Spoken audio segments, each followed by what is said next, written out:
Amados irmãos, nós vamos dar continuidade então às pregações na carta de Tiago. Eu já queria convidá-lo a deixar aberta a Bíblia em Tiago, capítulo 2. Concluímos as pregações do capítulo 1 e agora vamos iniciar o capítulo 2 de Tiago. Lembrando das grandes lições que temos aprendido nessa carta devido a problemas que são comuns. Na verdade, todas as cartas do Novo Testamento nos apresentam problemas que são comuns hoje, que nós também estamos sujeitos e às vezes até passamos, ou estamos passando. Tiago, capítulo 2, vamos ler do versículo 1 ao 13. Diz assim a palavra do Senhor: Meus irmãos, não tenhais a fé em nosso Senhor Jesus Cristo, Senhor da glória, em acepção de pessoas. Se, portanto, entrar na vossa sinagoga algum homem com anéis de ouro nos dedos, em trajos de luxo, e entrar também algum pobre andrajoso, e tratardes com deferência o que tem os trajos de luxo, e lhes disseres: Tu, assenta-te aqui em lugar de honra, e disseres ao pobre: Tu, fica ali em pé, ou assenta-te aqui debaixo do estrado dos meus pés. Não fizestes distinção entre vós mesmos, e não vos tornastes juízes tomados de perversos pensamentos? Ouve, meus amados irmãos, não escolheu Deus os que para o mundo são pobres, para serem ricos em fé e herdeiros do reino que Ele prometeu aos que o amam? Entretanto, vós outros menosprezastes o pobre. Não são os ricos que vos oprimem, e não são eles que vos arrastam para tribunais? Não são eles os que blasfemam o bom nome que sobre vós foi invocado? Se vós contudo observais a lei régia segundo a Escritura, amarás o teu próximo como a ti mesmo, fazeis bem. Se todavia fazeis acepção de pessoas, cometeis pecado, sendo arguidos pela lei como transgressores. Pois qualquer que guarda toda a lei, mas tropeça em um só ponto, se torna culpado de todos. Porquanto aquele que disse, não adulterarás, também ordenou, não matarás. Ora, se não adulteras, porém matas, vens a ser transgressor da lei. Falai de tal modo e de tal maneira procedei, como aqueles que hão de ser julgados pela lei da liberdade, porque o juízo é sem misericórdia para com aquele que não usou de misericórdia. A misericórdia triunfa sobre o juízo. Até aqui, meus irmãos. Na pregação de hoje nós iremos aprender, irmãos, algo muito importante, algo de fato essencialmente importante para a igreja. Aprenderemos sobre distinções feitas muitas vezes nas comunidades, na igreja. Talvez até aqui nós estamos sujeitos a isso. Distinções, não é por julgamento errado, distinções ou acepção de pessoas. Aprenderemos sobre esses problemas, mas muito mais ainda sobre a razão, a causa desses problemas, que são externos, que podem ser vistos, mas há um problema muito maior para ser resolvido. Vamos aprender também, não é, com a pregação de hoje, sobre o problema da vaidade no coração de muitos cristãos. Vaidade essa que leva as pessoas a buscarem status social, reconhecimento, e a buscar aquilo que eles consideram visivelmente como melhor. Certamente no mundo, a questão da vaidade é algo muito comum. E de fato as pessoas procuram valorizar e julgar as pessoas, ou receber as pessoas por aquilo que elas veem, por status sociais. No mundo existe isso, você trata a pessoa muitas vezes, não é, por aquilo que ela tem. Se é uma pessoa importante, se é um grande líder, as pessoas procuram tratar com todo o respeito, com toda a honra, porém aos seus semelhantes, acaba muitas vezes desprezando. Isso acontece. Não é uma coisa generalizada, mas acontece. Não é? E nós temos observado isso no mundo. O sermão dessa noite tem o seguinte tema: fomos chamados por Deus para uma vida de amor, a fim de sermos conhecidos como discípulos de Cristo. Em contraposição a tudo isso, é o amor. É o amor que Deus nos ensina. Aprenderemos esse sermão, esse tema em duas partes apenas. Primeiro, não devemos fazer acepção de pessoas. E segundo, devemos amar para não quebrarmos a lei. O texto de João 13:35 diz: Nisto todos conhecerão que sois meus discípulos, se vos amardes uns aos outros. É esse o mandamento do Senhor. A primeira parte, então, não devemos fazer acepção de pessoas. O que é fazer acepção de pessoas, irmãos? Acepção é o ato de receber, de acolhimento. Porém, no contexto aqui de não fazer acepção como algo negativo, é o ato, simplesmente a atitude de você receber umas pessoas e outras não, por razões egoístas, por razões simplistas, por razões que têm como foco, na verdade, o objetivo, um julgamento injusto, um julgamento superficial. Então você olha para pessoas e porque elas ou se vestem de alguma maneira, ou então pertencem a alguma família, ou então não são pessoas da alta sociedade, você simplesmente se recusa a receber, ou então se forem da alta, você recebe com todo carinho, com todo respeito, com toda honra. Nós sabemos que isso é bastante comum. E é um problema identificado aqui por Tiago, em comunidades daquele período. E é por isso que ele exorta aquelas igrejas. O julgamento, então, baseado nisso, de você receber a pessoa, ou não receber, ou seja, fazer acepção de pessoas, por aquilo que você vê nessa pessoa, externamente, sem conhecer a pessoa, nesse sentido, sem saber a sua índole, você não está julgando ela pelo que ela fez ou deixou de fazer, mas simplesmente pelo que ela tem. Esse tipo de julgamento, que é a acepção aqui condenada no texto, não é? É algo pecaminoso, é algo incompatível com a fé. Tiago exorta os cristãos em um ponto que nos parece algo um tanto quanto longe da igreja. Não parece que isso seja uma coisa comum para a igreja, porque nós pensamos bem assim, se lá fora há a rejeição, na igreja deveria ter a aceitação, não é? As pessoas não deveriam se julgar dessa forma. Nós devemos julgar, mas segundo a reta justiça, mas não deveríamos julgar por questões sociais, no sentido de poder aquisitivo, não é? No sentido de termos mais ou menos. Não deveria ser esse o critério de julgamento para nós como cristãos. Então por que Tiago está tratando disso? Será possível que na igreja de Cristo esse tipo de coisa acontece? Tiago demonstra justamente que isso estava acontecendo ali.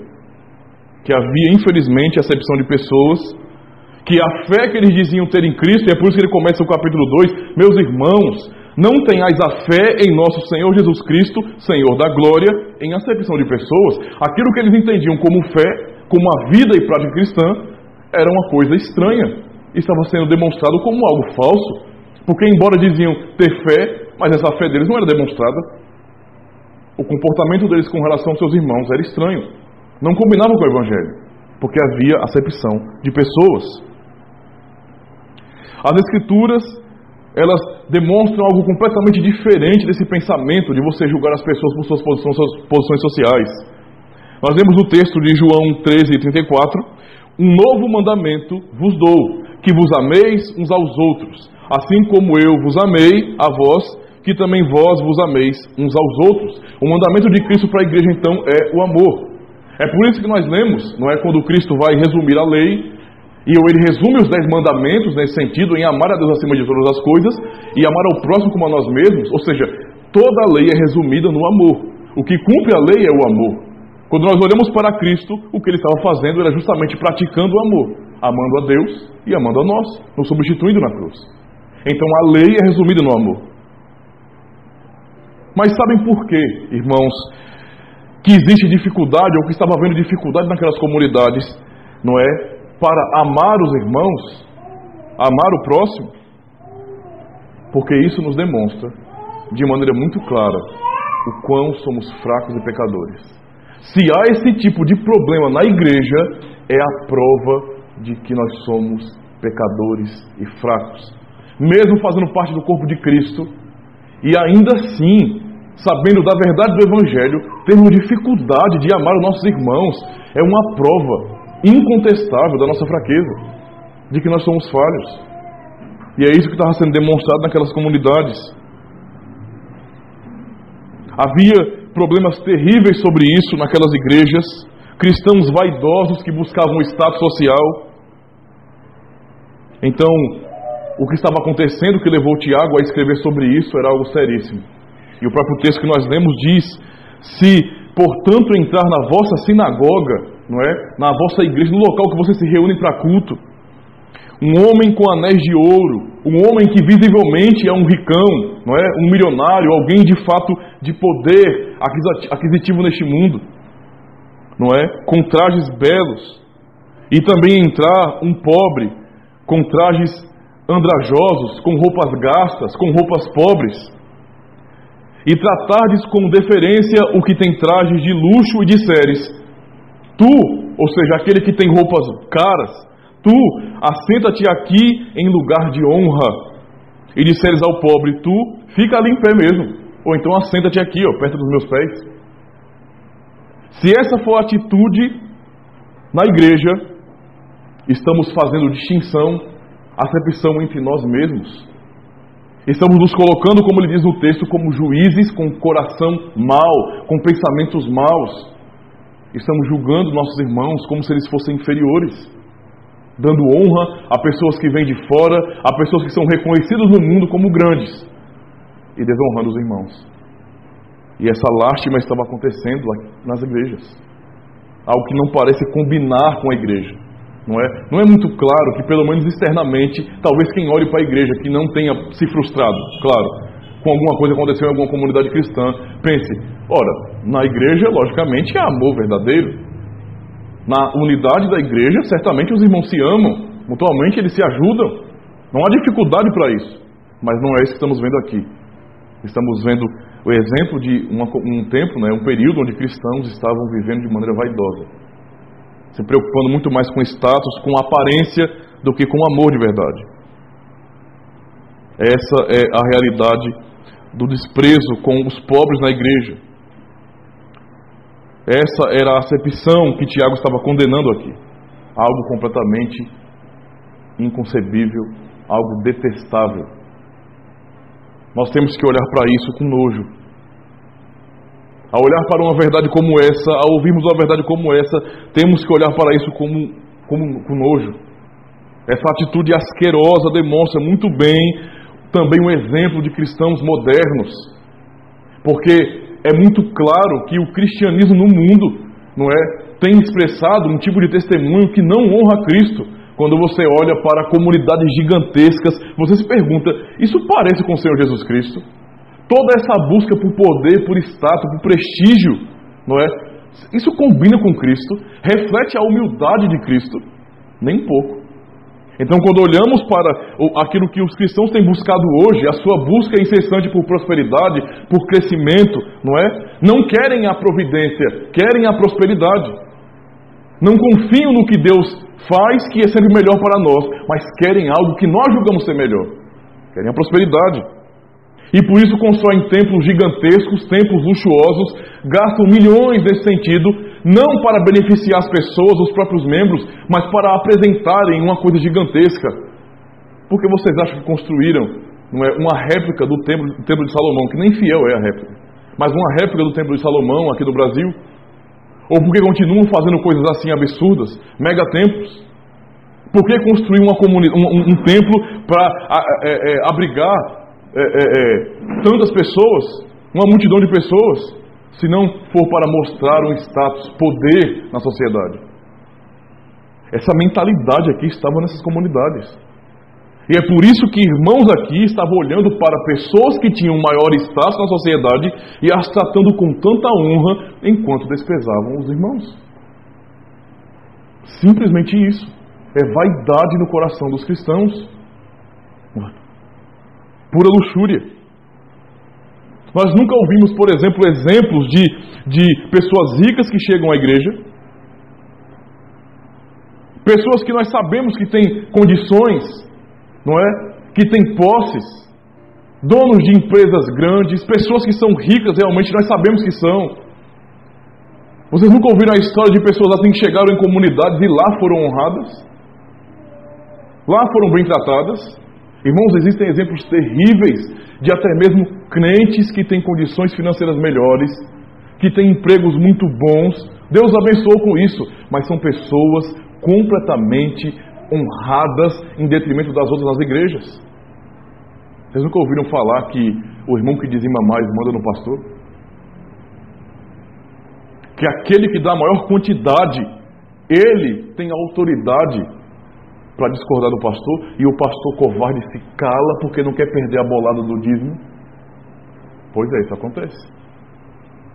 Isso é terrível e vergonhoso para a cristandade. Vocês nunca ouviram falar, por exemplo, de políticos indo às igrejas? É o que mais se vê, não é? Tempo de eleição é o tempo onde políticos procuram comunidades cristãs de todos os segmentos. Procuram para oferecer um telhado novo, uma pintura nova, uma reforma na igreja pequena. E então os líderes, as pessoas que gostam de exaltar o ser humano, porque julgam que o ser humano tem poder, vendem a sua própria vida, vendem a sua honra para pessoas assim. Igrejas onde políticos chegam e recebem logo um lugar de destaque. Peraí. Vocês todos podem ficar aí. O político, a autoridade, por favor, vem aqui. E ali essa pessoa é honrada. O tempo todo citado é o nome da pessoa no culto. Como se ali tivesse um indivíduo superior aos outros. Melhor do que os outros. Rapidamente dão um microfone, vamos dar oportunidade para o vereador fulano, para o prefeito ciclano, para que ele fale. E ele fala um monte de asneiras, um monte de besteiras. Atos proféticos feitos assim, misturando a igreja com política nesse sentido, dando honra a homens dessa forma. Essa mentalidade vaidosa estava naquele povo. Estava justamente neles. Até mesmo pastores. E entendam isso aí. Eu já provei disso. Não é? Não provei disso aqui com vocês. Eu provei disso ao sair para fora há tempos, não é? Há tempos atrás, muitos anos atrás. Quando ainda no início da minha carreira de pastor, ainda talvez no primeiro ou segundo ano, não é? Eu indo pregar em outra comunidade, em uma comunidade evangélica, eu percebi, eu pude sentir como pastores são honrados. Honrados ao extremo. A tal ponto de eu terminar de pregar e uma fila gigantesca de pessoas, não é? Virem para receber a minha oração especial. Pessoas que eu nem conheço. Mas porque entendiam que eu tinha um poder místico, alguma coisa maior, como o pastor cansou de exaltar a minha pessoa em um momento como esse. É isso que as pessoas fazem. Isso é vaidade, irmãos. Pastores têm que ser honrados, respeitados, é claro. As autoridades devem ser honradas e respeitadas, é claro. Mas nós não podemos confundir as coisas. Nós não podemos confundir as coisas, porque a igreja só tem um rei e um Senhor, que é Cristo. Portanto, o homem não pode ser exaltado assim. A minha palavra não é a palavra final, mas pessoas que têm vaidade em seu coração amam quando líderes são totalitários. Pode parecer uma coisa estranha, mas você pensa, poxa, se um pastor, às vezes um pastor pensa nisso. Diversas vezes fui tentado e pensei nisso. Poxa, você fica imaginando, em comunidades onde os pastores são fiéis e servem a igreja, a impressão que nós temos muitas vezes, não é uma coisa generalizada, mas isso acontece, é que esses pastores que se dedicam à igreja, eles não têm, nesse sentido, às vezes tanta honra na igreja, ao passo que pastores que são dominadores são honrados como Deus na igreja. Isso acontece, meu amigo, e muito. Líderes que são realmente exaltados como se fosse o próprio Cristo ali. Não é à toa que existem tantas nomenclaturas novas para denominar líderes cristãos. Não é à toa que só pastor não basta. Tem que ser pastor, tem que ser bispo, não é? Tem que ser apóstolo, pai apóstolo, patriarca, não é? Tem que ser isso, não é? Simplesmente isso. Para que as pessoas sejam exaltadas. Isso é vaidade pura, que infelizmente está na cristandade. Porém a pompa, a riqueza, a prata e o ouro, não é? A ostentação não combina com a igreja. Não combina com a vida cristã. Temos que observar o exemplo de Cristo. Ele é o exemplo para nós. Eu não tenho poder nenhum, mas Ele que é o verdadeiro, bom e grande pastor, que é cheio de glória, que é Deus Todo-Poderoso, Ele se abaixou e lavou os pés de seus discípulos. Enquanto homens pecadores querem ser exaltados. Como nós vemos muitas vezes na internet, não é, de imagens oficiais de igrejas, onde o pastor está num trono, onde o líder está em pé diante da grande plataforma e as pessoas, me perdoa a expressão, idiotas. Idiotas, irmãos, não são cristãos verdadeiros, estão ali adorando um homem, se humilhando, se abaixando para tocar nos pés de um homem, de um pecador como nós, enquanto Cristo, o Rei da Glória, se abaixou e lavou os pés de seus discípulos. Então esse pensamento de vaidade, contrário à humildade, à humilhação, não é um pensamento cristão. Tiago também refere-se justamente aos poderosos da época. As comunidades cristãs estavam ali diante de pessoas ricas, pessoas que tinham importância dentro do Império Romano, pessoas que prejudicavam a igreja, e Tiago está batendo justamente nisso. Vocês estão honrando essas pessoas. Esses ricos que vocês estão honrando hoje aqui, humilhando seus irmãos, não são eles que perseguem vocês? Não são eles que arrastam vocês para os tribunais, porque vocês são cristãos? Não são eles que blasfemam o nome que está sobre vocês? Por que vocês estão honrando eles? Porque quando eles aparecem na igreja, vocês honram essas pessoas e humilham seus irmãos? É isso que Tiago está dizendo. No verso 5 temos a afirmação que vai de encontro à atitude daqueles cristãos que desprezam seus irmãos mais pobres, as pessoas simples da igreja. A palavra de Tiago é um convite para olharmos para toda a cristandade. O que ele está dizendo é: olhe para toda a cristandade, não é? Quando ele afirma de maneira muito clara: não escolheu Deus os que para o mundo são pobres para serem ricos em fé e herdeiros do reino que ele prometeu aos que o amam? Não foi esse que Deus escolheu, não é? Então olhem para toda a cristandade. Olhem para as igrejas que vocês já sabem que existem nesse período. A igreja é formada de maioria de poderosos. Os poderosos estão em abundância na igreja. Não é isso que vocês observam, de forma nenhuma. E é isso que o próprio apóstolo Paulo afirma na primeira carta aos Coríntios, capítulo 1, versículo 26, quando diz: vede, irmãos, a vossa vocação, que não são muitos os sábios segundo a carne, nem muitos poderosos, nem muitos os nobres que são chamados. O que eles poderiam testemunhar é isso: a igreja é composta de pessoas simples, não pessoas poderosas de destaque na sociedade. Há ricos na igreja? Há, com certeza. Há. Mas a maioria do povo de Deus é esse povo, um povo que é humilhado no mundo, um povo que não tem valor no mundo, e até aqueles que têm maiores condições na igreja, quando chegam, devem aprender a humildade. Devem aprender a se humilhar também. É isso o caminho da igreja.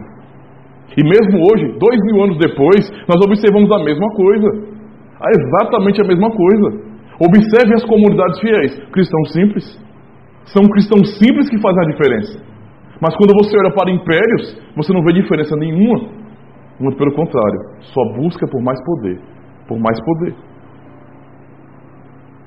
Não pode haver legitimidade, irmãos, na igreja de Cristo, dessas vaidades. Nós não podemos de forma nenhuma aceitar que esse tipo de atitude permaneça na igreja. E é por isso que há a exortação da palavra de Deus para sermos humildes.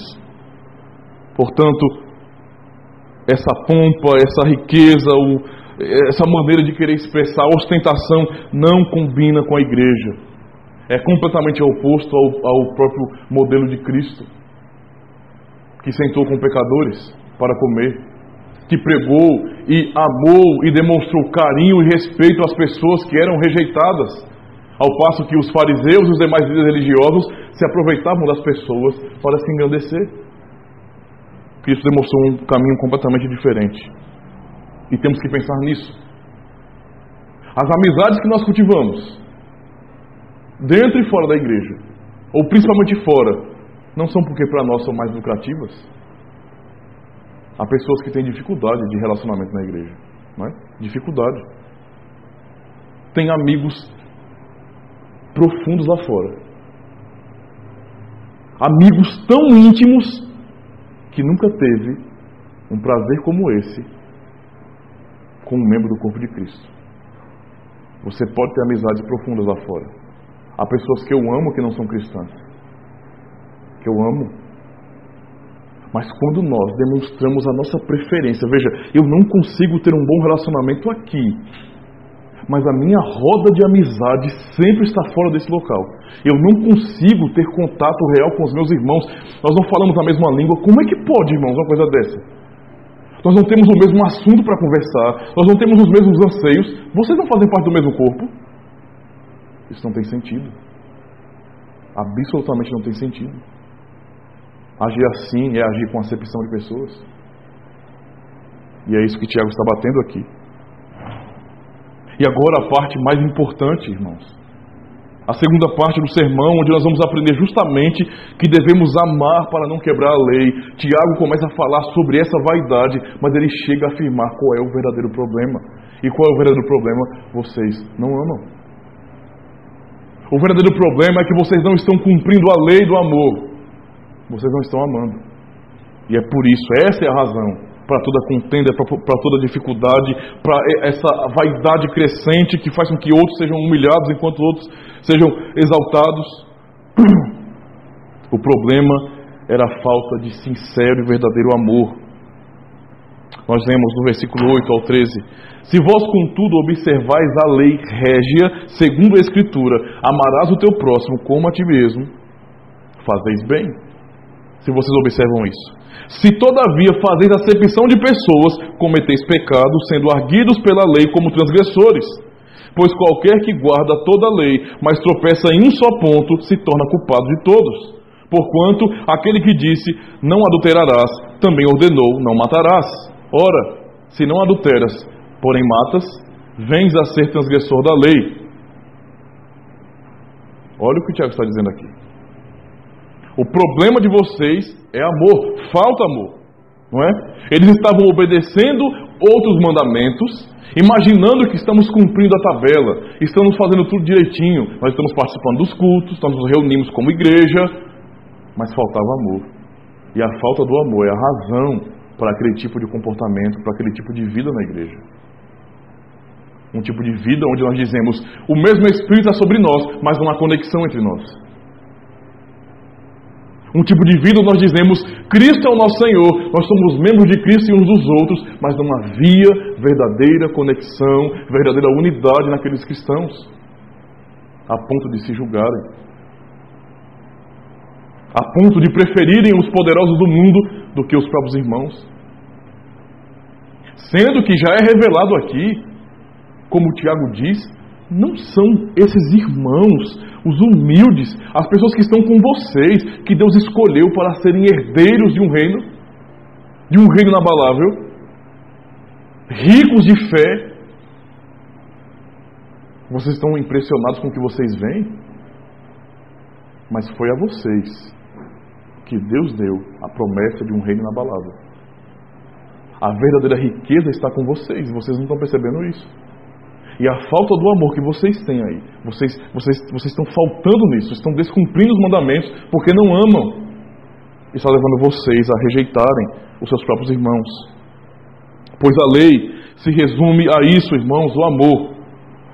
O amor a Deus acima de tudo e ao próximo como a nós mesmos. Sem o amor não há cumprimento da lei. Percebe por que os fariseus, questionados por Cristo, não é? Eles ficavam enfurecidos, porque Cristo, quando ia ensinar a lei, os 10 mandamentos, ele demonstrava de maneira muito clara que eles, por mais que tentassem cumprir externamente os mandamentos, jamais poderiam cumpri-los de maneira real, porque eles não amavam. Eles diziam, nós não matamos, prove que nós somos homicidas, prove que nós matamos alguém. Cristo dizia, se vocês odeiam o irmão de vocês, se vocês desprezam, humilham ao seu próximo, vocês, para Deus, mataram. Então a falta de amor de vocês para com o próximo é morte, é descumprimento do mandamento. Não tem como cumprir a lei sem amor. Simplesmente não tem. Cristo nos dá o exemplo quando Ele mesmo, quando Ele estava ali naquela cruz, Ele estava amando a Deus sobre todas as coisas e ao próximo como a Ele mesmo. Ele estava cumprindo o mandamento que Ele ordenou. Ele estava dizendo, eu obedeço até a morte, morte de cruz, como nós aprendemos em Filipenses. foi fiel e obediente até a morte, morte de cruz. Para quê? Para cumprir a justiça de Deus. Ele obedeceu ao Pai em tudo. O prazer dele era fazer a vontade do Pai. E ele estava ali por nós, para nos substituir, porque nos amou. Cristo é o nosso exemplo nisso, irmãos. Nós aprendemos em Colossenses 13:14, acima de tudo, porém, revistam-se do amor, que é o elo perfeito. Acima de tudo. Por que há essa ênfase no amor na Escritura? Por que o Novo Testamento fala tanto sobre amor? Por que os apóstolos falam tanto sobre amor? Justamente porque é pelo amor que você cumpre os mandamentos. É simplesmente isso. Não há sequer a tentativa de cumprir os mandamentos se não há amor verdadeiro em nosso coração. E é por isso que ele diz, acima de tudo, porém, revistam-se do amor, que é o elo perfeito. Não havia então união verdadeira entre aqueles irmãos, entre aquela igreja. Pois, se houvesse amor, não haveria tanto problema de ódio entre eles. Como uma expressão bíblica, se vocês se mordem, era o que acontecia. Brigas e discussões o tempo todo, um julgando o outro, é porque o amor estava fraco. Este é o mandamento para a igreja, irmãos. O amor não é um sentimento, não é um mero sentimento. Estou sentindo um amor, como eu falo, estou sentindo uma fé. Não tem sentido nenhuma coisa nem outra. Não é? O amor não é um sentimento, um mero sentimento, uma sensaçãozinha boa que eu tenho agora no momento. Mas Deus nos manda amar. Amor é mandamento, é simplesmente isso. E se é mandamento, não é opcional para mim amar ou não. Se Deus mandou amar, eu não tenho escolha. Se Ele mandou amar, a minha vida tem que ser amar e acabou. Não é? Simplesmente isso. E amor pressupõe atitude, pressupõe renúncia, pressupõe sofrimento, pressupõe perder. Amor tem a ver com isso. Se você não quer sofrer neste mundo, então você nunca vai saber o que é amor. Se você quer se proteger numa redoma e dizer bem assim, olha, não, eu quero amar, mas eu não quero ter que sofrer por causa disso. Esquece. É impossível amar e não sofrer. Quem ama sofre. Tanto pensando no amor de um homem com relação à mulher, meu amigo, sofre. Sim, senhor. E a vida toda. A mesma coisa é do seu amor com relação aos seus filhos, vai sofrer a vida toda por eles. Porque não é fácil criá-los. Você tem que dedicar o teu coração, se empenhar em dar o melhor de Deus para eles. Isso não é uma tarefa fácil. Porque eu e você somos seres egoístas de natureza. Né? Temos que fazer, e o nosso coração diz, não, hoje não, deixa para lá. Sabe? Então dói amar. Mas é mandamento. É o que o Senhor nos ordena. Como nós aprendemos em Mateus 5:44. Mas eu digo, amem os seus inimigos e orem por aqueles que os perseguem. Então não é lógico. Se Jesus Cristo está dizendo, veja, amem aqueles que não gostam de vocês. Orem pelas pessoas que difamam vocês. Se isso é uma realidade para que eu aplique a todo mundo, quanto mais aos da família da fé. É inadmissível que haja então uma luta contra o amor na igreja, irmãos. O que estava acontecendo ali, naquele período. Essa luta contra o amor, esse fingimento, não é? Demonstra muitas vezes que as pessoas não têm fé. Mas por que é mandamento e não sentimento? Tem que ser algo forçado e fingido? Ora, peraí, pastor, peraí. Vamos lá, vamos pensar aqui comigo. Se eu não tenho que sentir nada, se o amor não é o sentimento em si, então eu posso fazer empurrando com a barriga, forçando. Se você me vê fazendo alguma coisa pelo meu irmão, está resolvido o problema. Eu posso fingir de boa, né? Posso fingir. Mas a palavra do Senhor não nos deixa cegos com relação a isso. Nós lemos nas Escrituras, o amor deve ser sincero. Odeiem o que é mal, apeguem-se ao que é bom, dediquem-se uns aos outros com amor fraternal, prefiram dar honra aos outros mais do que a vocês. Romanos 12, verso 9 e 10. O amor seja não fingido. Deus ordena, Ele está mandando, amem os seus irmãos. mas não finjam que amam seus irmãos. O amor que vocês têm que ter pelos seus irmãos, de atitude, deve ser um amor verdadeiro. Eu vou amar os meus irmãos porque Cristo me amou. Eu devo ser constrangido pelo amor de Deus. Então amar os meus irmãos porque eu quero amar mesmo. Não é fingir, não. Porque é uma coisa que não é sentimento, pastor. Então eu vou fingir, né? Eu vou amar porque tem que amar. Não é isso que nós estamos aprendendo na palavra. O mesmo Deus que ordena você amar, diz para você não fingir que está amando, mas para amar de todo o coração. É justamente disso que as igrejas naquele tempo precisavam, como nós também precisamos hoje. Como o texto ainda diz, prefiram dar honra aos outros mais do que a vocês. O texto ainda diz, dediquem-se uns aos outros com amor fraternal. Não tem como haver verdadeira dedicação sem amor verdadeiro. Eu me importo com meus irmãos. Eu de fato quero bem para meus irmãos. Eu me preocupo com eles porque eles são meus irmãos. Nós estamos ligados pelo Espírito Santo em Cristo. Então isso não pode ser algo fingido para nós.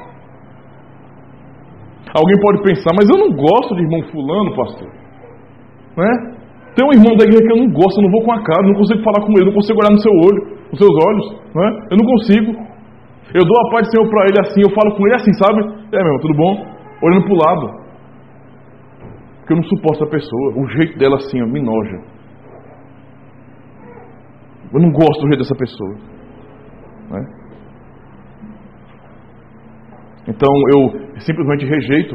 Eu amo irmãos que eu tenho uma maior proximidade, não é? Porque já estamos amigos de tempos, né? Então conversamos sobre as mesmas coisas. É bom demais estar com esses irmãos. É claro que tem irmãos que vocês são mais chegados. Não tem como negar isso aí. Não tem como fugir disso aí.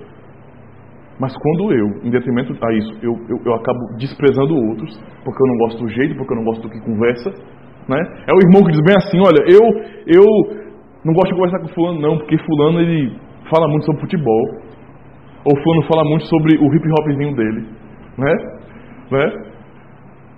Porque o irmão fala muito de anime, de série. Aí é muito chato, pô. Aí você é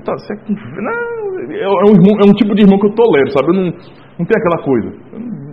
Se tiver aqui, tá bom. Se não tiver, também não faz falta. Não é esse o amor que a Bíblia está ensinando pra gente. Que há diversidade na igreja, sempre vai ter. Isso não pode ser um fator que nos separe. Não pode ser um ponto que nos separe. Não é? Tudo que existe na igreja manifesta de maneira muito clara a multiforme sabedoria de Deus. Seria muito chato e estranho se não houvesse diversidade entre nós. Tem que haver diferença, um completa o outro, e é assim que funciona a vida. Não é? É assim que funciona a vida. O jeito dos irmãos, a maneira de ser, tem irmãos que são mais engraçados. Tudo isso aí são coisas boas para nós, irmãos. Há o irmão que é mais vergonhoso, há o irmão que gagueja, né? Há o pastor que se engasa quando está pregando demais, que deu. Tudo isso aí, não é? Tudo isso aí são coisas boas. Mostram essa diversidade. Não podem ser coisas que nos separem. Se isso nos incomoda a tal ponto de não queremos estar perto do nosso irmão, então isso é um mal em nossas vidas. Está demonstrando que nós não estamos entendendo bem o que é amor. Observem essa realidade. Gálatas capítulo 5, versículo 22. Mas o fruto do Espírito é amor, gozo, paz, longanimidade, benignidade, bondade, fé, mansidão, temperança. Observem aqui. A primeira característica do fruto do Espírito. Ou seja, a primeira característica e prova de que o Espírito de Deus habita em nós. É isso que significa o fruto do Espírito. Não é? É a prova de que Ele habita em nós. É o amor. Percebe? É simplesmente o amor. Então, se não há amor dedicado, verdadeiro, sincero, já estou demonstrando que o Espírito Santo não habita em mim. Porque se Ele habita em mim, esse fruto vai ser manifestado. Vai ser manifestado. Nós aprendemos na primeira carta de João 3, versículo 11. Esta é a mensagem que vocês ouviram desde o princípio. Ou seja, aquilo que vocês sempre ouviram de Cristo, dos apóstolos, de Deus, é uma coisa só. Que nos amemos uns aos outros. É o que o texto diz. Essa é a mensagem da igreja. É por isso que não há como sequer pensar em obediência da lei sem amor. E ainda, versículo 14 de 1 João 3. Sabemos que já passamos da morte para a vida, porque amamos os nossos irmãos. Quem não ama, permanece na morte. Vocês ouviram isso aqui, irmãos? É o que a Escritura está dizendo aqui. Nós sabemos, isso é uma demonstração de que nós passamos da morte, daquele estado onde estávamos entregues ao pecado, sem esperança, sem Deus do mundo. Passamos da morte, saímos do reino da morte, das trevas, e passamos para a vida, porque amamos nossos irmãos. O amor que nós temos uns pelos outros, que deve ser demonstrado, sim, é uma prova visível de que nós ressuscitamos. Não é a única, mas é uma prova visível de que nós ressuscitamos. E aqui ele está dizendo, quem não ama, permanece na morte. Quem não consegue amar pessoas que são cristãs e não conseguem resolver os seus problemas, nunca, que continuam guardando ira em seus corações, amargura, pessoas que não perdoam, pessoas que estão o tempo todo planejando o mal, calculando o mal contra seus irmãos, desejando o mal contra seus irmãos, tratando seus irmãos com desprezo, são pessoas que têm demonstrado que estão mortas ainda, porque se estivessem vivas pelo poder do Espírito, poderiam amar, teriam liberdade para amar. Amar é uma liberdade que Deus dá, irmãos. Pessoas escravas não amam. Pessoas escravas usam as outras, se aproveitam das outras, mas não amam. Você quer ver um exemplo do mundo? Observe o que é, por exemplo, um islamismo radical, como as pessoas querem dizer que há diferença, não é tudo radical, mas um islamismo radical, eles matam. Um cristianismo radical, nós morremos. Enquanto o mundo mostra a radicalidade na violência, no mal, nós como cristãos aprendemos a dar a vida. Como Cristo diz em João capítulo 15, ninguém tem maior amor do que este, de alguém dar a vida pelos seus amigos. É esse o amor que a Bíblia nos ensina. A falta então de unidade na igreja não apenas demonstra coisas simples como imaturidade. Existe maturidade? Ah, com certeza. Mas não é só isso que existe, não. Se permanece essa dificuldade de relacionamento na igreja, se os irmãos estão sempre desconfiados, constrangidos, se não consegue, não consegue haver aproximação, tem algum problema, irmãos. E pode ser justamente isso. Temos que levar em consideração que esse é um assunto para orarmos fervorosamente. Eu digo mais, esse é um dos assuntos mais importantes para a igreja orar. É um dos mais importantes. Façam a conexão, a mixagem comigo. Atos 1:8, o Senhor diz, antes de subir aos céus, que derramaria o Espírito Santo. E os discípulos seriam suas testemunhas. Cristo diz no Evangelho de João, capítulo 13, que nisso conhecereis que são meus discípulos, se vos amares uns aos outros. Perceberam a conexão? Poder do Espírito desce sobre a igreja para testemunhar sobre quem? Sobre Cristo. E Cristo está dizendo, se vocês se amarem de verdade, o mundo vai conhecer que vocês são meus discípulos. Vocês percebem a conexão aqui? Isso é um assunto importante para a igreja. O texto da palavra do Senhor ainda diz assim: esta é a minha oração, que o amor de vocês aumente cada vez mais em conhecimento e em toda a percepção, para discernirem o que é melhor, a fim de serem puros e irrepreensíveis até o dia de Cristo, cheios do fruto da justiça, fruto que vem por meio de Jesus Cristo, para a glória e louvor de Deus. Filipenses 1, versículo 9 a 11. E ainda, quem não ama, não conhece a Deus, porque Deus é amor. 1 João 4, versículo 8. As Escrituras então mostram para nós que o amor é radical. Entendeu? Só existe uma expressão de amor da Bíblia para os cristãos: amor radical. Não existe na Escritura amor sem se doar. Não existe na Escritura amor sem sacrifício. Amor é radical. E é por isso que João diz às igrejas: quem não ama não conhece a Deus. Então não me venha dizer, porque eu conheço a teologia não sei de onde, isso não significa absolutamente nada. Quem não ama não conhece a Deus, porque Deus é amor. Então pensem comigo, se Deus habita em mim, é impossível que eu não ame. Se Deus está operante em minha vida, se obedeço o mandamento, enchei-vos do Espírito, não tem como não haver amor no meu coração. Como é que pode Deus estar habitando em mim e não haver uma transformação real na minha vida? Eu estou morto ainda, não é possível. Nós temos dificuldade, sim. Nós pecamos, sim. Nós magoamos uns aos outros, sim. Mas pelo Espírito de Deus que está em nossas vidas, tem que haver força para nós nos humilharmos pelo testemunho de Cristo e pedir perdão aos nossos irmãos.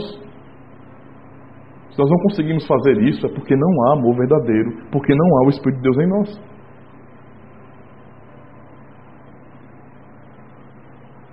Lemos ainda na Escritura, Filipenses 2, 1 e 2.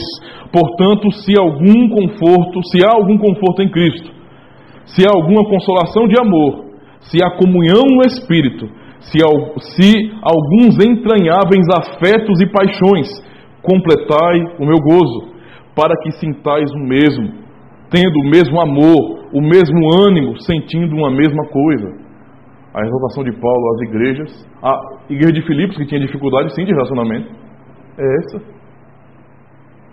Vocês precisam ter o mesmo pensamento, o mesmo ânimo, sentindo a mesma coisa, porque é o mesmo Espírito que está sobre a vida de vocês, que os liga diretamente a Cristo cabeça. Não pode haver então tanta desconexão na igreja. Esse era o ensino, então, que Tiago estava dando àqueles cristãos, irmãos. Um amor radical, um amor expressivo, um amor que deveria ser visto no tratar de uns para com os outros. Portanto, a atitude que aqueles irmãos estavam tendo de exaltar pessoas de fora de poder na sociedade e rejeitar ou desprezar aos seus irmãos, era uma atitude que denunciava a falta de amor. Aprendemos na Escritura, 1 João 4 e 7, amados, amemo-nos uns aos outros, pois o amor procede de Deus. Aquele que ama é nascido de Deus e conhece a Deus. E ainda, 1 de Pedro 4, versículo 8, sobretudo, amem-se sinceramente uns aos outros, porque o amor perdoa muitíssimos pecados. Deus é a prova disso. Olhou para pecadores como nós, dignos do inferno, e nos amou. E a prova do seu amor, o amor dele não foi um amor de palavra, não. Ele disse, ele prometeu, mas ele fez. Ele disse que nos ama, pois enviou seu filho para morrer em nosso lugar. Ele mostra o seu amor. E está nos ensinando a mesma coisa aqui também. Ele que nos perdoou está nos ordenando: perdoem. Se vocês não perdoam, vocês não amam. Se vocês não amam, vocês não me conhecem. Se vocês não me conhecem, não há salvação para vocês. Porque a vida eterna é o quê? Que conheçam a Ti como o único Deus verdadeiro e a Jesus Cristo que viaste. É a conexão que a Bíblia nos dá. Se não houver então, irmãos, amor verdadeiro e uns para com os outros, estaremos o tempo todo quebrando a lei. Nós pecamos todos os dias, certo? Mas não pode haver militância nossa contra a lei de Deus. Sabe aquele pensamento de que, não, porque é um pensamento usado aqui no Brasil bastante, né? Principalmente na política, não é? Para que prender fulano que roubou, se tem um bocado de outro fulano, beltrano e ciclano que roubaram também? Para que seja justa a prisão deste, todos têm que estar presos, não é? Aí vem a mesma lógica para os cristãos. E eu sei que muitos pensam assim, não é? Quem é você para me julgar? Não são todos pecadores? Sim, e daí? Porque eu sou pecador, agora eu tenho que rejeitar a Escritura também?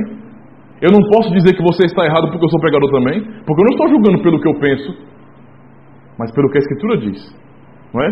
Se um irmão que estiver pecando, aí chega um outro irmão e fala: irmão, não é assim não, viu? A Bíblia não ensina isso não. Quem é você para me julgar? Isso aí é a demonstração da falta de amor desse irmão.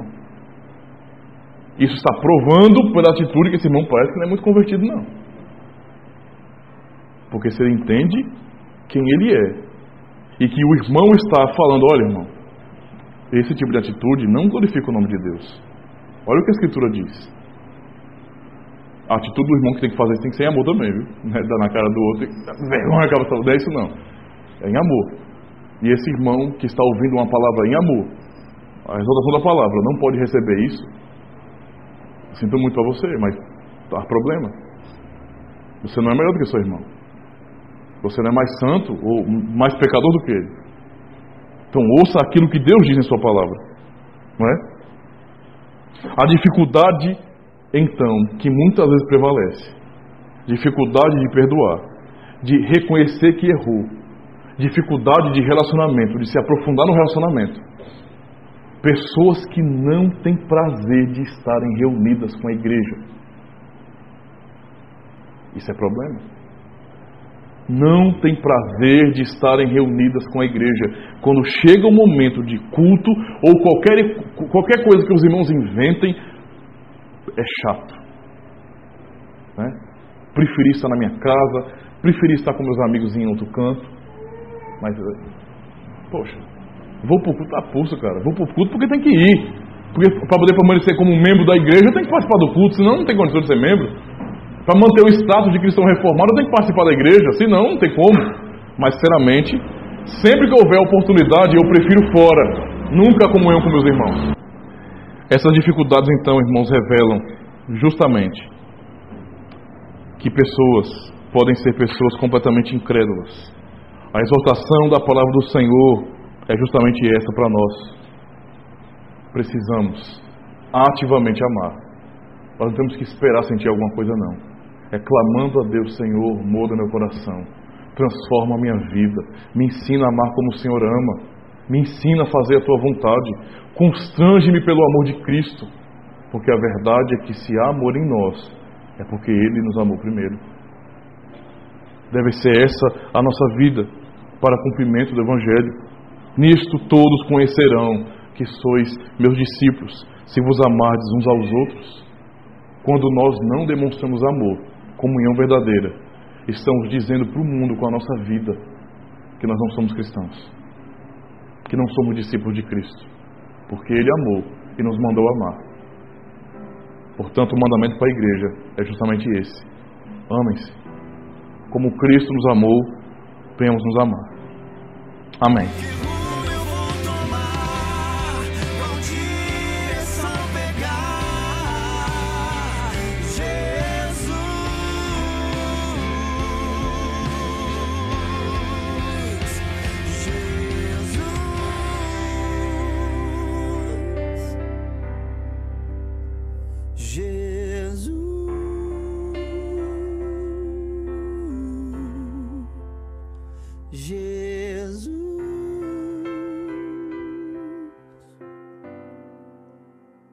Jesus.